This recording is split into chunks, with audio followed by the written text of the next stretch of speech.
So we're talking about how free we are, how righteous we are. See, if you don't receive that, what's it mean that the goodness of God leads men to change? See, we're afraid to preach this sometime because we think we have to deal with our lives. No, you have to see yourself through God's view. You have to see the higher value of your life than what you were able to live apart from Him. It's what puts integrity in you and desire for God. It's what causes me to love Him because He has so loved me thoroughly. Do you see what I mean? Now, if I fail to receive that love, whatever triggers my heart to just love Him for who He is because I see who He is through Jesus Christ. If not, I'm just mandated to live right, do right, and follow God because it's the right thing. That's where a lot of people are. A lot of people just trying to live the Christian life because it's the right thing to do. And yet there's no real revelation of their value or God's love for them or how free they are from the old and the former and of sin itself. We're almost afraid to speak that. We think we have to hold up our ability to sin high or something, and that's humility. That's not humility. That's deception. I'm not supposed to hold up my ability to sin high. I'm supposed to hold up high His ability to love me and forgive me and through the blood make me clean. That's what I'm holding high. I've been made right through the blood of Jesus Christ once for all. He died for me. Do you get it? Come on, I'm reconciled. God sees me blameless, holy, and above reproach. It's that goodness that I have to receive that turns my heart to change. Do you get it? Or I'm going to live from a place of struggle and I'm still going to try to be a better person. I can promise you this, in the 16 years I've been saved, last week, June 9th, we didn't even realize it till we were up here. It was my spiritual birthday last week, June 9th. I'm glad you guys might have did something weird and sang or something. I don't know. But 16 years ago, on June 9th, I was born again. And I can honestly tell you this, I don't have one memory, thought, or day or recollection of trying to live right. Not one thought. That's not even in my mind. I'm not trying to live right. I'm in fellowship with God. I'm in love. I'm in love.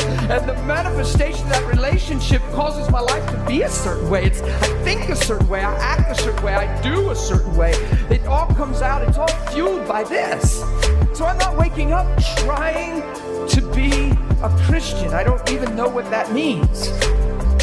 That's impersonal, trying to be a Christian.